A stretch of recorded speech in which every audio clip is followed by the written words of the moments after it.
तो आज हम हिंदी साहित्य की एक बहुत ही खास और दिल के करीब कविता मातृभूमि की गहराइयों में उतरेंगे।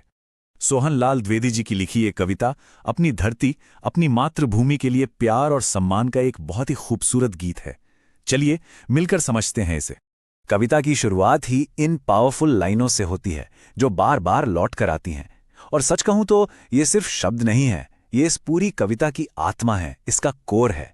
यही वो एहसास है जो बताता है कि यह धरती सिर्फ जमीन का कोई टुकड़ा नहीं, बल्कि हमारी पहचान है, हमारी माँ है। अब इस कविता की खूबसूरती में पूरी तरह डूबने से पहले ये जानना बहुत जरूरी हो जाता है कि आखिर इसे लिखा किसने और किन हालातों में लिखा।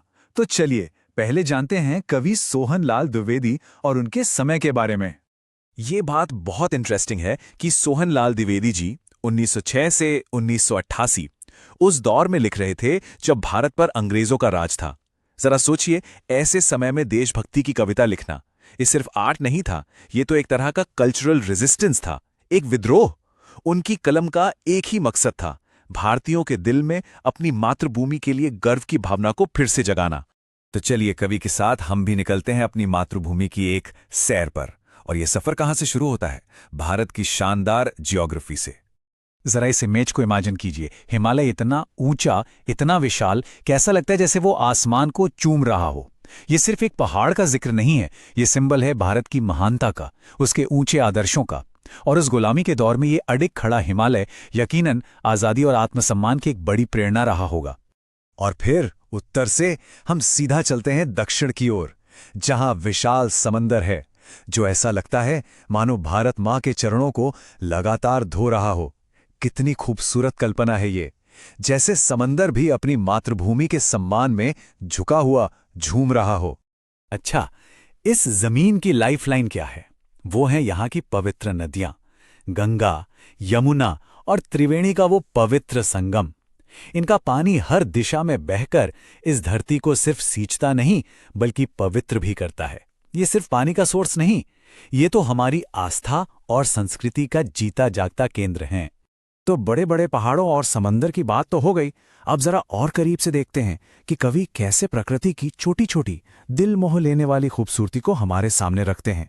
ये कविता एक तरह से भारत की प्रकृति का जश्न है। पहाड़ियों से गिरते झरने, झाड़ियों में चहचहाते पंछी और आम के घने बाग जहां कोयल की मीठी कूक गूंजती है, ये सब मिलकर एक ऐसी तस्वीर बनाते हैं जो पूरी तरह से खुशियों और जिंदादिली से भरी है। कविता में एक बहुत ही खास रेफरेंस आता है, मलय पवन। अब ये क्या है? दरअसल ये दक्षिण के मलय पर्वत से आने वाली हवा है और वो इलाका चंदन के पेड़ों के लिए फेमस है। तो सोचिए, जब ये हवा बहती है तो अपने साथ चंदन की वो भीनी भीनी खुशबू लेकर आती है जो सीधे दिल और दिमाग को सुकून देती है। इससे पता चलता है कि कवि ने प्रकृति को कितनी बारीकी से महसूस किया है। तो क्या भारत सिर्फ अपनी नेचुरल ब्यूटी की वजह से महान है? नहीं, इसकी महानता उन महापुरुषों से भी है जिन्होंने यहां जन्म लिया और इस देश की मॉरल और कल्चरल आइडेंटिटी को शेप किया।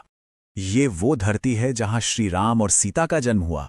ये वही जगह है जहां श्री कृष्ण ने अपनी मुरली की धुन छेड़ी और गीता का वो संदेश दिया जो आज भी रेलेवेंट है।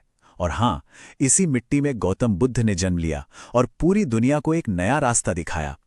असल में यही महापुरुष इस जमीन की स्पिरिचुअल हेरिटेज की फाउंडेशन है। और हां, कवि गौतम बुद्ध के कंट्रीब्यूशन पर खास जोर देते हैं, क्योंकि उन्होंने यहीं से, इसी धरती से पूरी दुनिया को करुणा यानी दया का पाठ पढ़ाया। उन्होंने अज्ञान के अंधेरे को हटाकर ज्ञान की एक रोशनी दिखाई और इसी वजह से ये जमीन पूरी दुनिया के लिए एक इंस्पिरेशन सोर्स बन गई। अब आते हैं इस एनालिसिस के सबसे इंटरेस्टिंग हिस्से पर। यहां हम ये देखेंगे कि कवि अपनी मातृभूमि को सिर्फ एक नहीं, बल्कि कई अलग अलग नामों से पुकारते हैं और हर नाम का एक गहरा मतलब है। तो ये समझना बहुत जरूरी है कि कवि के लिए भारत के कई चेहरे हैं। वो इसे पुण्य भूमि कहते हैं, यानी एक होली लैंड। फिर स्वर्ण भूमि, क्योंकि इसकी उपजाऊ मिट्टी सोने जैसी फसलें देती है। ये धर्म भूमि है, जहां हर किसी को अपना रास्ता चुनने की आज़ादी है। फिर आती है कर्म भूमि, जो हमें देश के लिए अच्छे काम करने को इंस्पायर करती है। इसे युद्ध भूमि भी कहा गया, जहां मान सम्मान के लिए लड़ाइयां लड़ी गईं। और आखिर में बुद्ध भूमि, जिसका नाम बुद्ध के ज्ञान की वजह से पूरे दुनिया में रोशन हुआ। तो आखिर में हम क्या समझते हैं? ये कविता सिर्फ एक देश की जियोग्राफी का ब्यौरा नहीं है, ये तो अपनी मातृभूमि के लिए एक डीप लव लेटर है, जिसमें उसके हर एक एस्पेक्ट को, हर एक पहलू को सेलिब्रेट किया गया है।